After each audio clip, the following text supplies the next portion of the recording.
The morning Katherine Louise woke to find her cattle gone was the morning she realized how fragile survival could be in the Arizona Territory of 1884. She stood in the empty corral, her boots sinking slightly into the dusty earth, staring at the open gate that swung lazily in the pre-dawn breeze. 200 head of cattle, every last one she owned, vanished like smoke in the wind. Her father had died 6 months ago, leaving her this ranch outside Snowflake with nothing but debts and those cattle. Now, even they were gone, stolen in the night while she slept, exhausted from mending fences all day. Katherine's hands trembled as she examined the tracks. Multiple riders, maybe 6 or 7, had driven her herd southwest. They had been professional about it, quiet and efficient. She was 22 years old, alone on this ranch, and now she had nothing. The bank would foreclose within weeks. She had no money for supplies, no stock to sell, and winter would come eventually even to this high desert country. She pressed her palms against her eyes, refusing to cry. Tears would not bring back her cattle or save her home. "Madam?" The voice startled her so badly she spun around, her hand going instinctively to the old revolver at her hip. A man sat astride a dark bay horse just outside the corral, his silhouette backlit by the rising sun. "Didn't mean to frighten you. Saw your gate open from the road and thought something might be wrong." Katherine studied him carefully. He was young, maybe 24 or 25, with dark hair beneath a worn hat and honest eyes that seemed genuinely concerned. His clothes were dusty from travel, his saddle weathered but well maintained. A working cowboy, by the look of him, not a drifter or troublemaker. "My cattle were stolen last night, all of them." The man dismounted slowly, keeping his movements non-threatening. "Samuel Foster. I was passing through on my way to the lumber mills up north, looking for work. Mind if I take a look at those tracks? Katherine Louise. And yes, look all you want, but I already know what they say. 7 riders drove my herd southwest sometime after midnight." Her voice was bitter with exhaustion and defeat. Samuel crouched by the corral gate, studying the ground with the careful attention of someone who had spent years reading signs in the dirt. He moved along the fence line, then out toward where the tracks disappeared over a low rise. When he returned, his expression was serious. "You are right about 7 riders. They are driving them hard, probably trying to reach the border. Those cattle will be in Mexico within 3 days if nobody stops them." "Then they are gone," Katherine said flatly. "I cannot track 7 armed rustlers by myself, and I have no money to hire men to help. The ranch is lost." Samuel removed his hat, turning it in his hands thoughtfully. "Madam, I know we just met, but I have some experience with this sort of thing. Before I worked cattle, I rode with a marshal for a spell, tracking outlaws through rough country. If you are willing to ride hard and take some risks, we might be able to catch them before they cross the border." Katherine looked at him with a mixture of hope and suspicion. "Why would you help me? You do not know me. You have nothing to gain from this." "Maybe not," Samuel admitted, meeting her eyes steadily. "But I know what it is like to lose everything. My family's ranch in Texas was taken by the bank after my father died. I was too young to fight it, too ignorant of the law to know what to do. I have been drifting ever since, working where I can find it. If I can help you keep what is yours, maybe it means something." He paused, then added, "Besides, cattle thieves are a plague on honest ranchers. Somebody needs to stand against them." Katherine made her decision in that moment. She had nothing left to lose, and this stranger was offering her the only chance she had. "All right, Samuel Foster. Let me pack some supplies and we ride within the hour. But I warn you, I'm a fair shot and I will not be treated like some helpless woman. This is my fight as much as yours." A slight smile crossed Samuel's face. "I would not have it any other way, Miss Louise."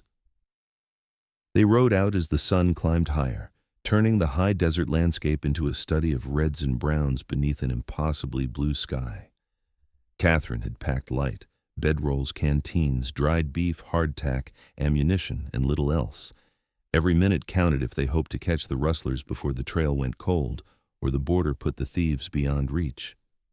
Samuel set a hard pace, following the tracks with an expertise that reassured Katherine she had made the right choice in accepting his help. "Tell me about your ranch," Samuel said after they had been riding for 2 hours. "How long have you been working it alone?" 6 months since my father died. Before that, we worked it together for 3 years. He had dreams of building something substantial, a real cattle operation that could support a family for generations. But the land is hard, the water scarce, and the debts kept piling up. Those cattle were supposed to be our salvation. We were going to drive them to market in the spring, pay off the bank, and finally breathe easy. Catherine's voice caught slightly. Now they are gone, and I have nothing. Samuel was quiet for a moment, then said, "You have determination. You have courage. You did not sit down and accept defeat. Those things count for something." "Do they pay bank debts?" Katherine asked with more bitterness than she intended. "No," Samuel acknowledged, "but they keep a person alive when everything else says to quit. And right now, they are driving you forward to get back what is yours." They followed the tracks through increasingly rough country, leaving the settled lands around Snowflake behind and entering territory where ranches were fewer and farther between. The rustlers were moving fast, but not so fast that they covered their trail well. Samuel pointed out broken branches, disturbed stones, and fresh manure that showed they were only half a day behind now. The thieves probably thought no one would follow, or at least not so quickly. As evening approached, they reached a rocky canyon where water trickled through in a small stream. Samuel called a halt, studying the ground carefully. "They camped here last night. See where they hobbled some of the horses? They are confident, not rushing quite as much anymore. They think they are safe." Katherine dismounted, her legs aching from the long ride. She was a capable rider, but this pace was punishing. "How far to the border?" 2 days at their speed, maybe less, but we are gaining on them. If we push through tonight, travel by moonlight where we can, we might catch them by tomorrow evening." Samuel looked at her seriously. "It will be hard riding and dangerous. When we find them, there will likely be gunfire. Are you certain you want to continue?" Katherine thought about her empty ranch, her father's grave on the hill behind the house, the life she would lose if she turned back. "I am certain. Those cattle are mine, and I will not let thieves take everything my father worked for without a fight." They rested briefly, ate cold food, and watered the horses before pushing on as twilight deepened into night. The moon was nearly full, providing enough light to follow the trail through the broken landscape. Samuel rode ahead, his eyes constantly scanning the ground, while Katherine followed close behind, her hand never far from her rifle. The night air grew cold at this elevation, and she was grateful for her heavy coat. Around midnight, Samuel suddenly held up his hand, signaling a stop. He dismounted and crouched low, studying something on the ground. When Katherine joined him, he pointed to fresh tracks crossing the rustler's trail. Unshod horses. Apache, most likely, though they have been peaceful around here for some years. But it is a reminder we are in dangerous country now, far from any law. "Will they bother us?" Katherine asked. "Probably not. We are just 2 riders, not worth the trouble. But the rustlers might have a different problem if they cross Apache hunting grounds with 200 head of cattle." Samuel stood, brushing dust from his hands. "We should keep moving." They traveled through the night, stopping only occasionally to rest the horses and check the trail. Katherine fought exhaustion, forcing herself to stay alert and focused. Samuel seemed tireless, his attention never wavering from their pursuit. As dawn began to lighten the eastern sky, they reached a high point overlooking a broad valley. Below them, perhaps 3 miles distant, a dust cloud marked the passage of many animals. "There," Samuel said softly, pointing, "that is them. We have found your cattle." Katherine felt a surge of emotion, relief, and anger mixed together. Her herd was so close, yet still beyond reach. "What do we do now?" Samuel considered carefully. 7 men against 2. We cannot fight them head on. We need to be smart about this. Wait until they camp for the night, then approach carefully. Maybe we can negotiate, convince them to leave peacefully. If not, we will need to find another way. They spent the day shadowing the rustlers from a distance, staying out of sight among the rocks and sparse vegetation. Katherine watched her cattle being driven hard across the desert, and anger burned in her chest. Those men had stolen her future as casually as someone might pocket a coin from a table. As evening approached, the rustlers finally stopped at a waterhole, clearly planning to camp for the night. Samuel and Katherine waited until full dark before moving closer. They left their horses hidden in a ravine and crept forward on foot, using every bit of cover available. The rustlers had built a fire and were relaxing around it, their confidence evident in their careless laughter and loud talk. Katherine could see 7 men, just as they had estimated, all armed and looking like the kind of rough characters who would slit a throat for $1. "We need a plan," Samuel whispered. "If we start shooting, we might hit the cattle and they will scatter. We might also end up dead." "Can we stampede the herd back the way they came?" Katherine suggested. "Create confusion, then grab as many as we can?" Samuel thought about this. "Risky, but it might work. If we can get the cattle moving in a panic, the rustlers will be too busy trying to control them to focus on us. We drive the herd north, back toward Snowflake, and keep pushing them as hard as we can. Even if the rustlers regroup and follow, we will be closer to help." It was not a perfect plan, but it was all they had. They circled around to where the cattle were loosely gathered near the waterhole, nervous animals that had been driven too hard and were skittish from rough treatment. Samuel found a position on one side while Katherine took the other. At his signal, they both began shouting and firing their guns into the air. The effect was immediate and dramatic. The cattle, already on edge, exploded into panicked motion, bellowing and running in every direction but mostly north, away from the gunfire. The rustlers jumped to their feet, cursing and scrambling for their horses, but the stampede had already begun. Katherine and Samuel rode hard on the flanks of the running herd, firing into the air and keeping the cattle moving.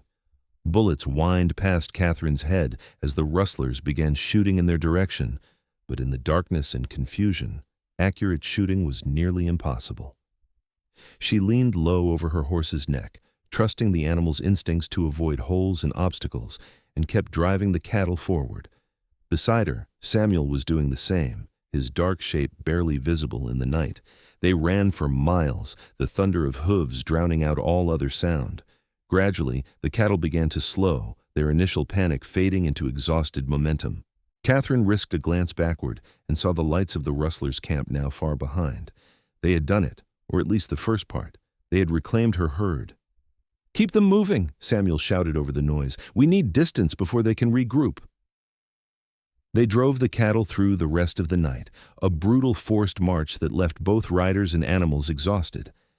As dawn broke, Katherine counted the herd as best she could. Most of them were there, maybe a dozen lost in the initial stampede, but the vast majority had been recovered. Relief washed over her so powerfully she felt dizzy. Samuel rode up beside her, his face drawn with fatigue but his eyes bright with triumph. "We did it. We got them back." "We did," Katherine agreed, and suddenly she was laughing, the tension and fear of the past 2 days releasing in a burst of pure joy. "We actually did it," but their celebration was short-lived. Looking back, they could see dust rising in the distance. The rustlers were coming, and they were coming fast. "We need to keep moving," Samuel said urgently. "They will want revenge now, not just the cattle." They pushed the herd as hard as they dared through the morning, but the cattle were exhausted and could not maintain a fast pace. The rustlers were gaining steadily, and by midday they were close enough that Katherine could make out individual riders, 7 angry men with guns chasing down the 2 people who had humiliated them and stolen back their prize. "We need to make a stand," Samuel said grimly. "The cattle cannot run anymore, and neither can our horses. We need to find defensible ground." They spotted a cluster of large boulders near a dry creek bed and drove the cattle past them before taking positions among the rocks. It was not much, but it provided cover and a clear field of fire.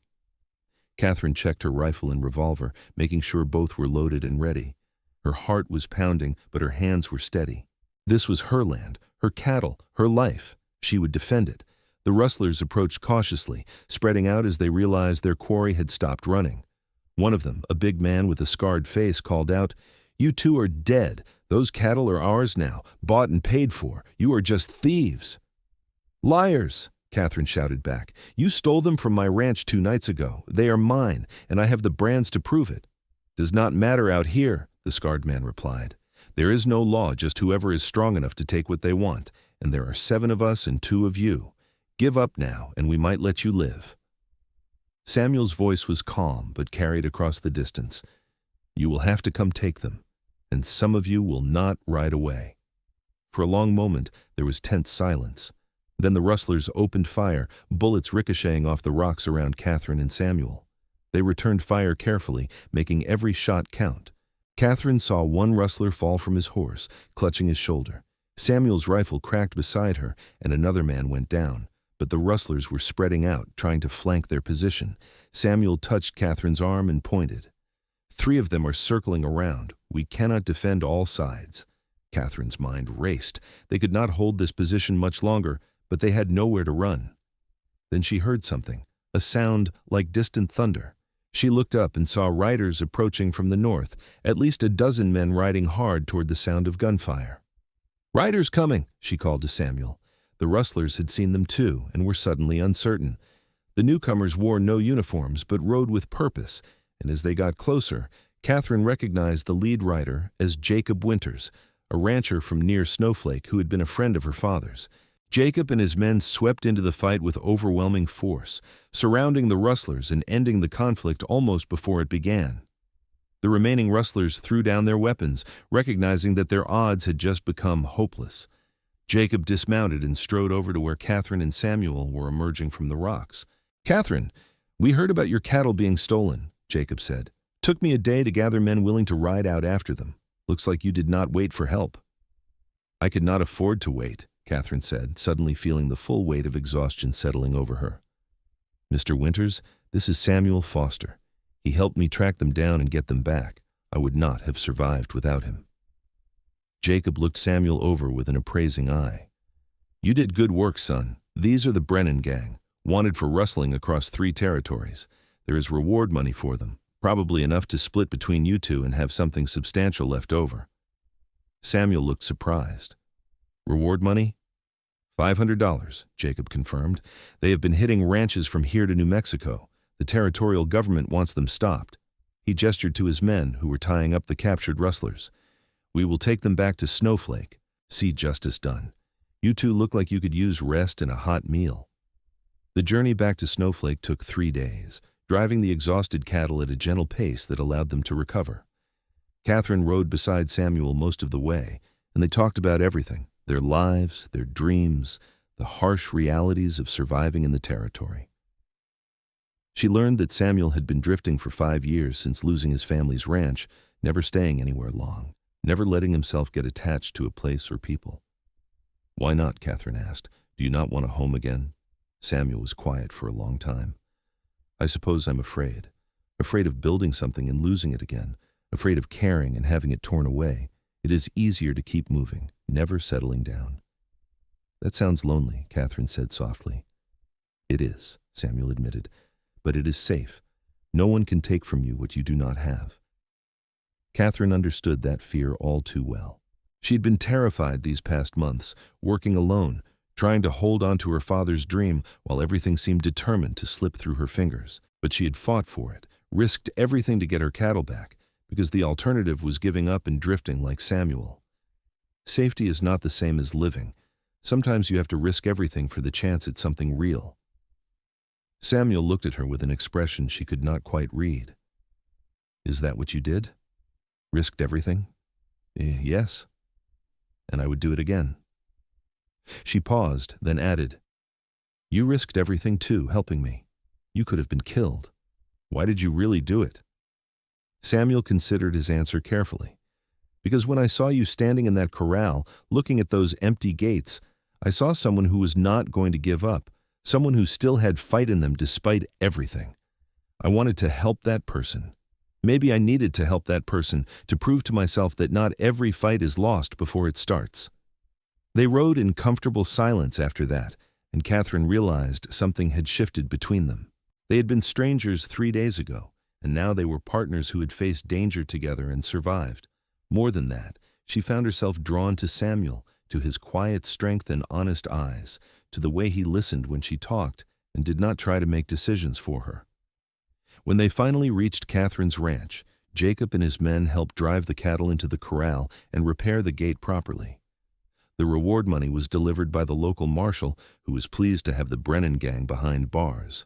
$500 split between Katherine and Samuel, more than enough to pay her immediate debts and give her breathing room to rebuild. As the helpers departed and evening settled over the ranch, Katherine found herself standing with Samuel by the corral fence, watching the recovered cattle settle in for the night. "What will you do now?" she asked, trying to keep her voice casual, even though the question mattered more than she wanted to admit. Samuel leaned against the fence, his expression thoughtful. "I suppose I will move on, find that work at the lumber mills I was heading toward. Unless—" He trailed off, seeming uncertain. "Unless what?" Katherine prompted, her heart suddenly beating faster. "Unless you might need a hand around here. A ranch this size is too much for one person to handle alone, and you will need help if you plan to rebuild and expand." Samuel looked at her directly. "I am a good worker, experienced with cattle and horses, and I can fix most anything that breaks. I would work for fair wages, nothing more." Katherine smiled. "Just wages? That seems like a poor offer for the man who saved my ranch." "What would be a better offer?" Samuel asked, and there was something in his voice, a hint of hope or vulnerability that made Katherine's breath catch. She turned to face him fully. "Stay, not just as a hired hand, but as a partner. This ranch needs someone who will fight for it the way you fought to help me get my cattle back. Someone who understands what it means to build something and is willing to take the risk." She hesitated, then added more softly, "And I would like you to stay. These past few days, riding with you, I have not felt alone." I did not realize how heavy that loneliness was until it lifted. Samuel reached out and took her hand, his calloused fingers gentle despite their roughness. "Katherine, I have been running for 5 years, afraid to stop, afraid to build anything because I might lose it. But you are right that safety is not the same as living. If you will have me, I would like to stay. I would like to help you build this ranch into something your father would be proud of. I would like to be part of something real again." Katherine felt warmth spreading through her chest, something she had not felt in so long she had almost forgotten what it was like to be happy. "Then stay. Be my partner. We will build this together." They stood there as stars began appearing in the darkening sky, hands clasped, both feeling like they had found something precious and rare. It was not a declaration of love, not yet, but it was a promise of something that could grow into love if they gave it time and care. It was hope, and that was enough for now. The following weeks fell into a rhythm of hard work and steady progress. Samuel proved to be everything he claimed, skilled and tireless, able to repair fences, work cattle, and handle the 1,000 small tasks that kept a ranch running. More than that, he was good company, easy to talk to and quick to laugh. Katherine found herself looking forward to morning coffee, shared before the day's work began, and to evenings spent planning improvements while fixing dinner together in the small ranch house. They went to town one Saturday to purchase supplies, and Katherine noticed the looks they received from the townspeople. A young woman and a young man working a ranch together without being married was enough to start tongues wagging, but Katherine found she did not care much about gossip. Samuel was respectful, sleeping in the small bunkhouse while she kept the main house, and their partnership was nobody's business but their own. At the general store, they ran into Jacob Winters again. The older rancher looked pleased to see them together. "Good to see you both looking well. The talk around town is that the Louise ranch is coming back to life. That's good news for the whole community." "We are working on it," Katherine said. "Samuel has been invaluable. I do not know how I managed alone for so long." Jacob nodded approvingly. "Good partnerships are the foundation of successful ranches. My wife and I built our place together over 30 years. There's no substitute for having someone you trust working beside you." He clapped Samuel on the shoulder. "You take care of her, son. Katherine's father was a good man, and she is a good woman. This ranch deserves to thrive." As they loaded supplies into their wagon, Samuel said quietly, "People will talk, you know, about us working together, living on the same property." "Let them talk," Katherine replied. "We know the truth of it, and that is what matters." But even as she said it, she wondered what the truth really was. They were partners in the ranch, certainly, but she had come to realize her feelings were growing into something deeper. She thought about Samuel constantly when they were apart, treasured his smiles and the sound of his voice, found excuses to work near him just to be in his presence. Was that love? She thought it might be, but she was afraid to name it, afraid he did not feel the same way. The autumn brought cooler weather and the approach of roundup time. They needed to count the herd properly, check for injuries or illness, and make decisions about which cattle to sell and which to keep for breeding stock. It was hard, dirty work that left them both exhausted at the end of each day, but it was also satisfying. The cattle were healthy, recovered from their ordeal, and the count showed they had more than Katherine had originally thought. One evening, as they sat on the porch watching the sunset paint the sky in shades of orange and purple, Samuel said, "We should talk about the spring cattle drive. If we are going to pay off your father's remaining debts and invest in improvements, we need to get these cattle to market. That means driving them to the railroad at Holbrook, maybe a week's journey with this many head." Katherine nodded. "I have been thinking the same thing. We will need to hire a few extra hands for the drive. Men we can trust. Jacob might have suggestions." "There is something else we should discuss," Samuel said, his voice taking on a more serious tone. "Our partnership.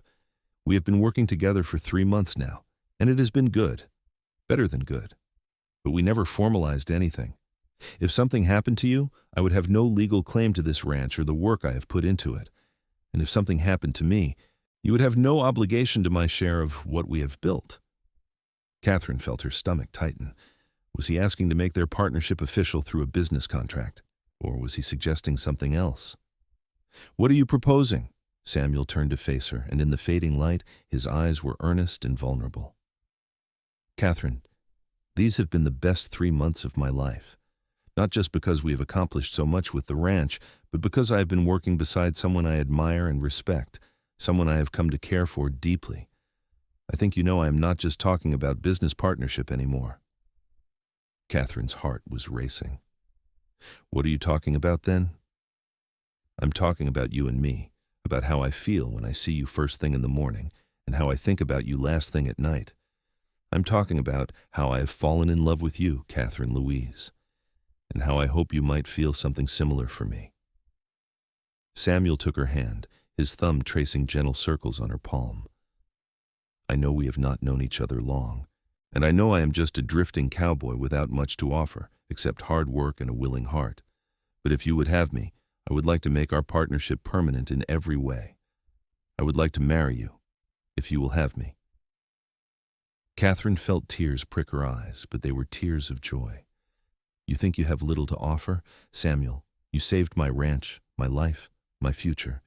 You have worked beside me as an equal partner, never trying to take over or treat me as less capable. You have made me laugh when I wanted to cry, and you have given me hope when I felt hopeless. You have given me everything that matters." "Is that a yes?" Samuel asked, a smile beginning to form on his lips. "That is a yes," Katherine confirmed, laughing through her tears. "Yes, I will marry you. Yes, I love you. Yes to everything."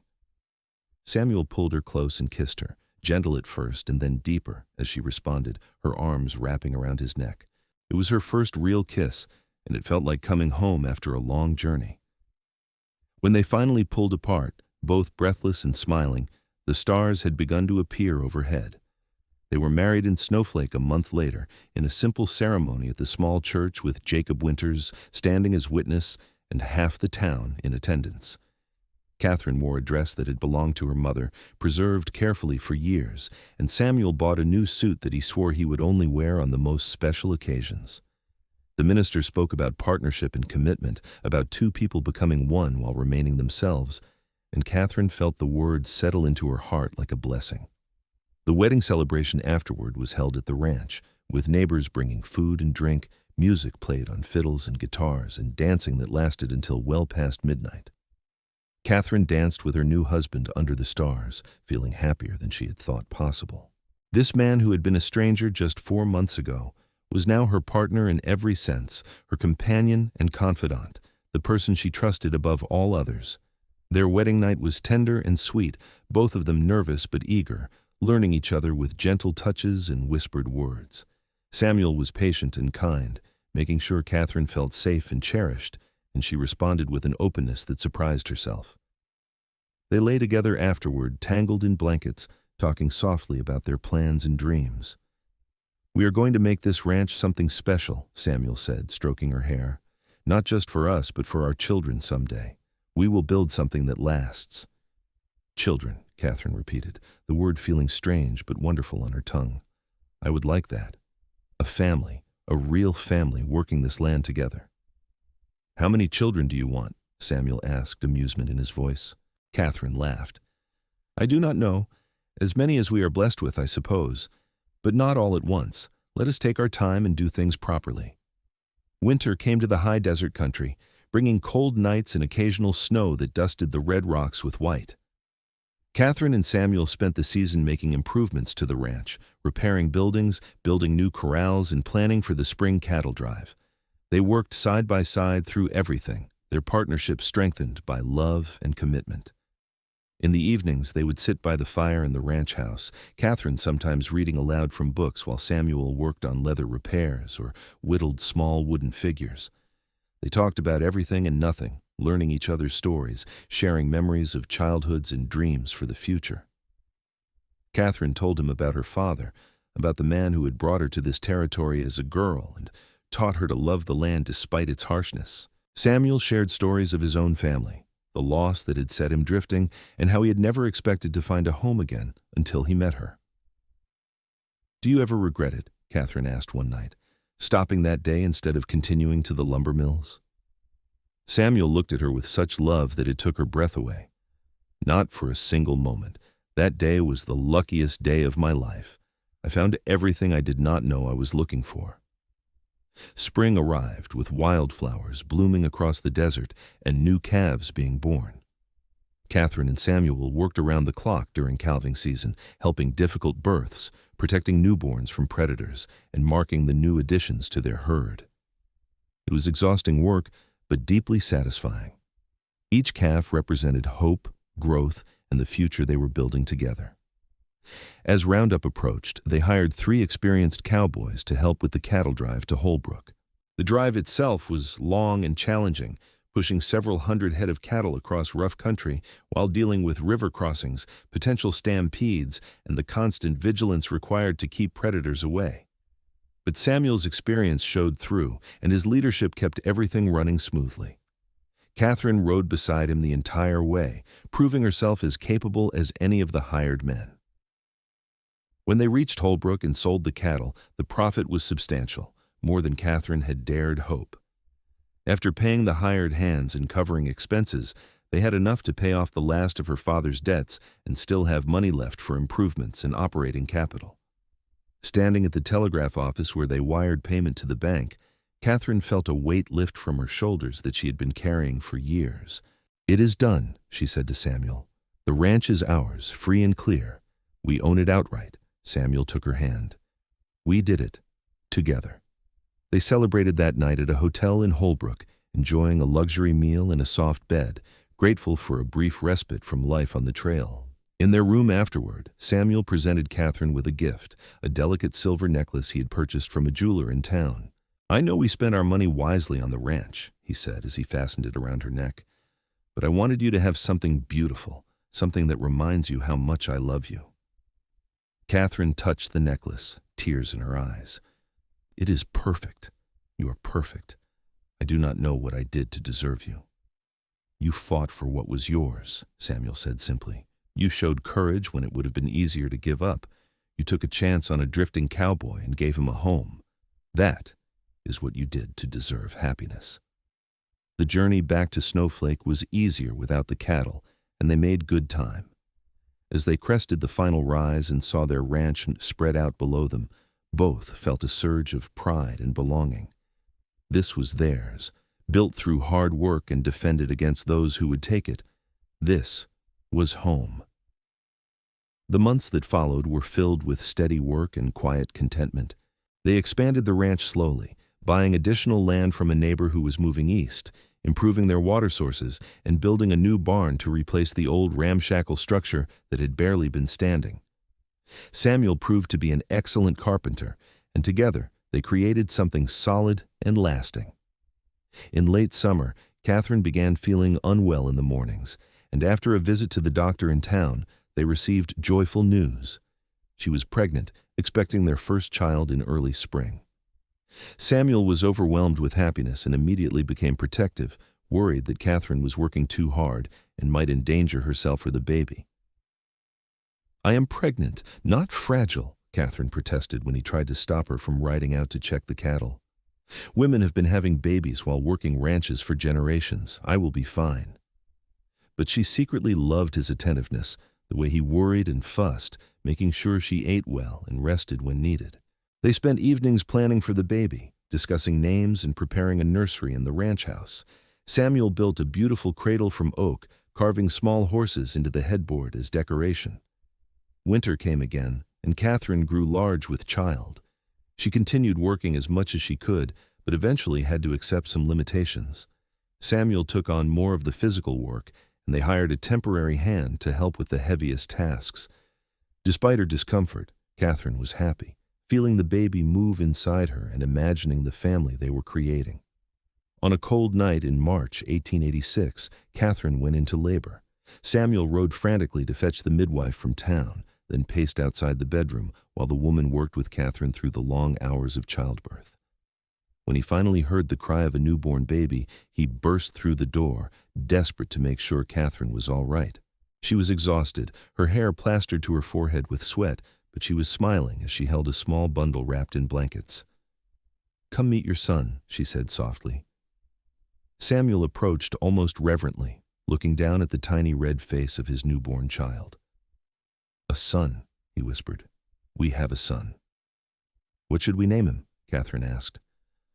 They had discussed many names over the months, but now, looking at their child, Samuel said, "What about James after your father? James Foster, to carry on his grandfather's memory and his legacy." Katherine felt tears slip down her cheeks. "That is perfect. James Foster. Welcome to the world, little one." Those early months with a new baby were exhausting and wonderful in equal measure. James was a healthy, vigorous infant who demanded attention at all hours. Katherine and Samuel took turns walking him when he cried in the night, learning together how to care for this tiny person they had created. The ranch work continued, but now everything was organized around the baby's needs. Jacob Winters and his wife came to visit when James was 2 months old, bringing gifts and offering congratulations. "Your father would be so proud," Jacob told Katherine, looking at the thriving ranch and the healthy baby. "You have built something wonderful here." As James grew from infant to toddler, Katherine and Samuel found their rhythm as parents. Their son was curious and energetic, tottering around the ranch yard, fascinated by horses and cattle. Samuel would carry him on his shoulders while doing chores, explaining everything they saw, while Katherine taught him words and songs. They were building the family they had dreamed of. 2 years after James was born, Katherine became pregnant again. This pregnancy was easier, perhaps because she knew what to expect, and she delivered a healthy baby girl in the spring of 1888. They named her Sarah, and she had her mother's determined spirit from the very beginning. James was fascinated by his baby sister, constantly wanting to help care for her. The ranch continued to prosper. Through careful management and hard work, Samuel and Katherine expanded their operation, becoming one of the more successful ranches in the region. They hired permanent hands to help with the work, good men who became almost like family. Samuel's reputation as a skilled rancher grew, and people began seeking his advice on cattle breeding and range management. But despite their success and their growing family, Samuel and Katherine never forgot those desperate days when everything had hung by a thread. They kept the story alive, telling their children about the night the cattle were stolen, the dangerous chase to recover them, and how their parents had first met.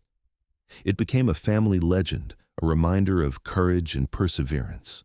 On their 10th wedding anniversary, Samuel surprised Katherine by taking her into Snowflake for a special dinner at the hotel restaurant. They had not had an evening alone together in years, with 2 active children keeping them constantly busy. Jacob and his wife had volunteered to watch James and Sarah, giving the couple a rare night to themselves. Over dinner, Samuel took Katherine's hand across the table. "Do you remember the first time we ate here, after we sold the cattle in Holbrook?" "I remember everything about those days," Katherine said. "I remember thinking I had lost everything, and then you appeared like some answer to a prayer I had not even thought to say." "I was so afraid," Samuel admitted. "Afraid of stopping, afraid of staying, afraid of caring about anything enough that losing it would destroy me. But you made me realize that fear of loss is no way to live. You taught me that some things are worth fighting for, worth risking everything for." Katherine smiled. "We taught each other. You showed me I did not have to face everything alone. You taught me that partnership means sharing both burdens and joys." They talked late into the night, reminiscing about their journey together, laughing about early mistakes and close calls, marveling at how far they had come. When they finally returned to the ranch, they found their children sleeping peacefully, and they stood together in the doorway watching them, filled with gratitude. The years continued to pass, marked by the changing seasons and the steady rhythms of ranch life. James and Sarah grew into capable young people who loved the land as much as their parents did. Katherine and Samuel taught them everything: how to ride and rope, how to read weather and manage cattle, how to work hard and treat people fairly. But they also made sure their children understood that education mattered, bringing in a tutor and later sending them to school in town. In 1892, Katherine gave birth to their third child, a boy they named Thomas. His arrival was a surprise, as they had thought their family was complete, but he was welcomed with joy. James and Sarah, now old enough to truly help, took pride in their baby brother and helped care for him. Samuel was 42 now, his dark hair showing streaks of gray, but he was still strong and vital.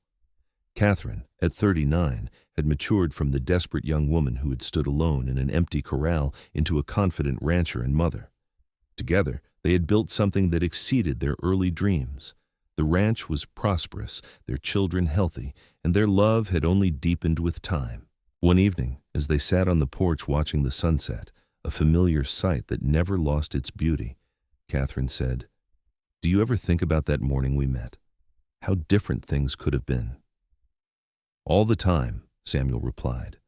"If I had ridden past instead of stopping, if you had refused my help, if the rustlers had made it to Mexico, so many moments where everything could have gone wrong." "But it did not go wrong," Katherine said. "Against all odds, it went right. We found each other. We fought together. We built this life together." Samuel pulled her close.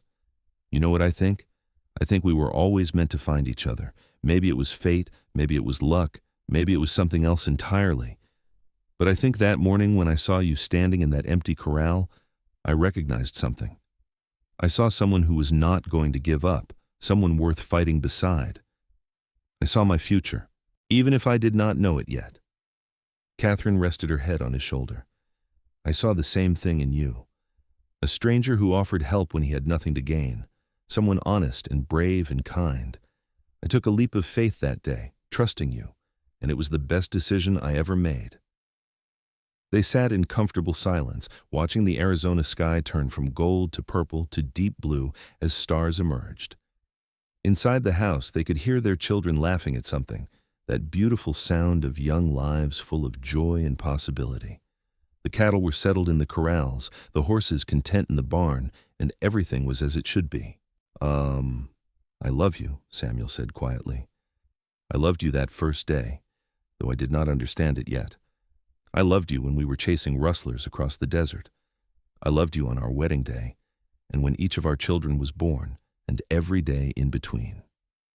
I will love you until my last breath and beyond." Katherine turned and kissed him, a kiss that held years of partnership and passion, of shared struggles and victories. "And I love you. You saved me, Samuel Foster, not just my cattle or my ranch, but me. You gave me back my life, and then made it better than I ever imagined it could be." As the years rolled on, the ranch continued to thrive under their joint stewardship.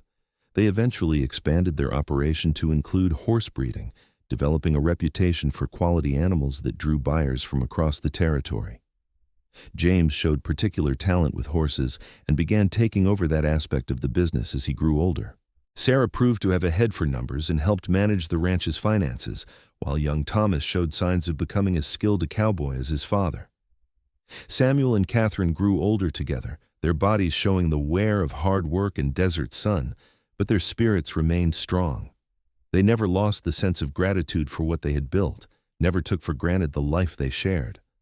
On anniversaries and birthdays, they would tell their children and eventually their grandchildren the story of how they met, how Katherine's cattle were stolen, and Samuel helped her track them down, how they fell in love during those desperate days. The story became a family treasure, passed down through generations as an example of courage, determination, and the power of partnership. It was a reminder that sometimes the worst moments of our lives lead directly to the best, that strangers can become soulmates, and that love grows strongest when tested by adversity. On their 25th wedding anniversary in 1910, their children organized a celebration at the ranch. Neighbors came from miles around, many of them people who remembered those early struggling days. Jacob Winters, now elderly but still sharp, stood and gave a toast. I remember when Catherine's father first settled this land, and I remember when she nearly lost it all. I remember a young cowboy who stopped to help when he could have ridden on. What they built together is a testament to what is possible when two people work as true partners. May we all be so fortunate. Katherine and Samuel danced together that evening under the same Arizona sky where they had shared their first kiss decades earlier. Their bodies were not as young or as strong as they once were, but they moved together with the ease of long practice. Two people who knew each other so well they could anticipate each step. 25 years, Katherine mused. It seems impossible. It feels like just yesterday we were chasing rustlers across the desert. And it feels like we have been together forever, Samuel added. Both things are true somehow. They continued dancing as the music played, surrounded by family and friends, blessed beyond measure. The ranch that had nearly been lost now covered thousands of acres, supporting not just their immediate family, but several hired hands and their families as well. The legacy Catherine's father had dreamed of had been realized, and it would continue long after they were gone. As they grew into their later years, Samuel and Katherine gradually turned over more of the ranch operations to their children, though they never fully retired. The land was too much a part of them, the work too ingrained in their souls to ever completely step away. They spent their days doing lighter tasks, offering advice when asked, and enjoying the simple pleasure of being together. They would sit on the porch in the evenings, holding hands and watching the sky change colors, content in the knowledge that they had lived fully and loved completely. Sometimes they would ride out together across their land, moving slowly on older horses, remembering the desperate ride they had once made to recover stolen cattle. The landscape had not changed much, still beautiful and harsh, but now it was filled with memories of a life well lived. On a spring morning in 1920, Katherine Louise Foster woke in the bed she had shared with her husband for 35 years and reached for Samuel's hand. He took it gently, his grip still strong despite his 75 years. Through the window, they could see the sunrise painting the desert in shades of gold and pink, the same colors that had greeted them on that first morning they had ridden out together. "Good morning, my love," Samuel said softly. "Good morning," Katherine replied, smiling at the man who had given her everything, who had saved her ranch and won her heart, who had been her partner through every joy and every sorrow. "It is going to be a beautiful day." And it was. They rose and dressed, moving with the careful slowness of advanced age, and went out to greet their family. Their children were there, James now managing the ranch with his own son learning beside him, Sarah visiting with her husband and children, Thomas working the horse program he had expanded over the years. Grandchildren ran through the ranch yard, their laughter echoing off the buildings Samuel had built decades earlier. Katherine and Samuel stood together, watching the new generation grow up on land they had fought to keep, in buildings they had constructed with their own hands, surrounded by the legacy of their love. Everything they had dreamed of that night when Samuel proposed had come true and more. They had built something that would last, a family and a ranch that would endure long after they were gone. In their final years, they remained together always, never wanting to be apart. When Samuel finally passed away peacefully in his sleep at the age of 83 in 1928, Katherine held his hand and whispered her love one last time. She mourned deeply, but without bitterness, grateful for every year, every day, every moment they had shared. She lived another 5 years, surrounded by her large and loving family, before joining him in the small cemetery on the hill behind the ranch house, next to her father's grave. Their headstone was simple, bearing their names and dates, and a single line Samuel had written years earlier: "Partners in work and life, together forever." Beside it, A smaller stone marked the spot where visitors could read their story, how Catherine's cattle had been stolen and she had nothing left, and how a cowboy named Samuel Foster stopped to help her track them down, and how they had found love in the pursuit of justice, and how they had built a life that became legend. The ranch continued under their descendants' stewardship, thriving through droughts and depressions, adapting to changing times while maintaining the values Samuel and Catherine had instilled. Every generation learned the story of how it all began, of courage and determination, of strangers becoming lovers, of a partnership forged in desperation that became a love story for the ages. And on spring evenings, when the desert bloomed with wildflowers and the sky turned gold and purple at sunset, the family would gather on the porch Catherine and Samuel had sat on so many times. They would tell the story again, keeping it alive, honoring the memory of two people who had risked everything, fought for what mattered, and built something beautiful that would endure forever.